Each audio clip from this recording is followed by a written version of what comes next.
পাশে মানুষের সাথে আমরা আছি এই বাংলাতে। আপনারা দেখছেন সংবাদ শিরোনাম। দেখলেন তো অনেক কিছু, এবার দেখুন নতুন কিছু। নমস্কার, আমি শ্রাচি। আপনারা দেখছেন সংবাদ শিরোনাম।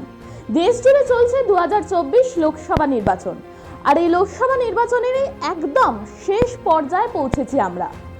লোকসভা নির্বাচনের একেবারে শেষ দফায় ভোট হতে চলেছে রাজ্যের 9টি আসনে, আর যার মধ্যে আলোচনার প্রায় প্রথমেই রয়েছে ডায়মন্ড হারবার কেন্দ্র। ডায়মন্ড হারবার তৃণমূলের সেনাপতির আসন। খ্যাতি থাকলেও রাজ্য রাজনীতিতে তেমন একটা আলোচনা নেই এই আসন নিয়ে। তার কারণ এখানে অভিষেক বন্দ্যোপাধ্যায়ই জিতবেন। 2019 সালে তার জয়ের ব্যবধান ছিল 3,20,000। তখনও তিনি কিন্তু শুধুই সাংসদ। যুবর দায়িত্ব থাকলেও মূল দলে কোনো পদ ছিল না তার। 2021 সালের নীলবাড়ির লড়াই থেকে তিনি দলের অন্যতম মুখ হিসেবে পরিচিত হন। বড় সাফল্য পায় দল। অভিষেক দায়িত্ব পান সর্বভারতীয় সাধারণ সম্পাদকের। 10ই মার্চ ব্রিগেড সমাবেশ থেকে নাটকীয়ভাবে তৃণমূল সমস্ত প্রার্থী তালিকা একে একে ঘোষণা করতে থাকে, আর ঘোষক অভিষেক।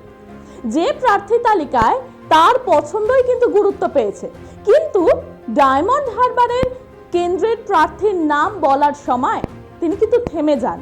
রাজ্যের মন্ত্রী অরূপ বিশ্বাস ও ইন্দ্রনীল সেন মাইক্রোফোন হাতে তুলে নিয়ে ঘোষণা করেন অভিষেকের নাম।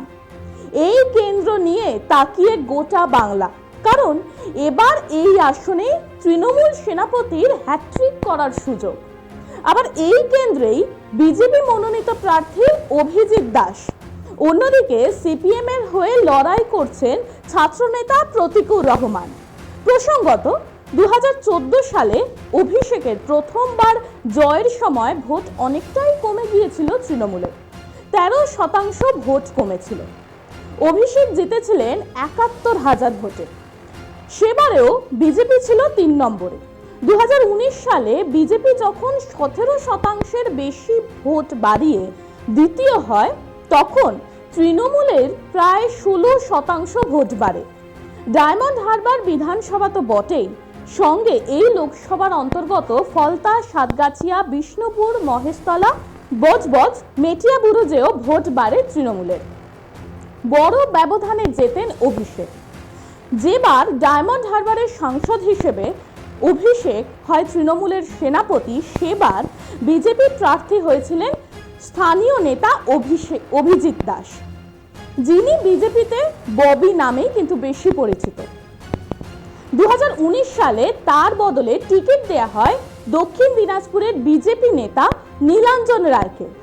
24-এর নির্বাচনে প্রার্থী ঘোষণা হওয়ার সময় কোনো অজ্ঞাত কারণে ডায়মন্ড হারবারের প্রার্থীর নাম প্রকাশের সময় সবচেয়ে দেরি করছিল কিন্তু বিজেপি। পদ্মের প্রথম প্রার্থী তালিকা প্রকাশিত হয়েছিল 2রা মার্চ। একে একে সব কেন্দ্র হয়ে গেলেও বাদ থেকে যায় ডায়মন্ড হারবার। বেশ কয়েকজন খ্যাতিমানের কথাও বিবেচনা করেছিল বিজেপি, কিন্তু তারাও পিঠ টান দেন। শেষে সেই ববির নামে ঘোষণা করে কেন্দ্রীয় দল বা বিজেপি। কি এই কেন্দ্র থেকে বা এই কেন্দ্র নিয়ে বিজেপি সিপিএম এক সুরে কথা বলতেও শোনা যায় যে ডায়মন্ড হারবার মডেল মানে খুন, সন্ত্রাস, পঞ্চায়েত নির্বাচনে ভোট লুট, এমনকি তৃণমূলের নবজোয়ার কর্মসূচি চলাকালীন সিবিআই তলব করে তাকে সেই কারণে। এই আসনে অভিষেক বিরোধিতায় বিরোধীদের প্রধান অস্ত্র। সেই অস্ত্রে তৃণমূলের সেনাপতির বিরুদ্ধে ওঠা বিভিন্ন দুর্নীতিতে যুক্ত থাকার অভিযোগ এবং সিবিআই ইডির বারে বারে তদন্তের কথা উঠে এসেছে একই সাথে। অন্যদিকে এই আসনে সিপিএম প্রার্থী হিসেবে মনোনীত করা হয় তাদের প্রার্থী ছাত্রনেতা প্রতীকুর রহমানকে। দলের সর্বক্ষণের কর্মী প্রতীক ছাত্র ফেডারেশনের রাজ্য সভাপতি থাকার পাশাপাশি সিপিএম রাজ্য কমিটিরও সদস্য। তবে এখানে কংগ্রেসের সঙ্গে জোট হলেও আলাদা প্রার্থী দিয়েছে নওশাদ সিদ্দিকীর আইএসএফ। একটা সময় পর্যন্ত প্রার্থী হিসেবে ভাঙড়ের বিধায়ক নওশাদের কথাই শোনা গিয়েছিল। নওশাদ নিজেও তেমনই চেয়েছিলেন, অত্যন্ত প্রকাশ্যে তাই জানিয়েছিলেন তিনি।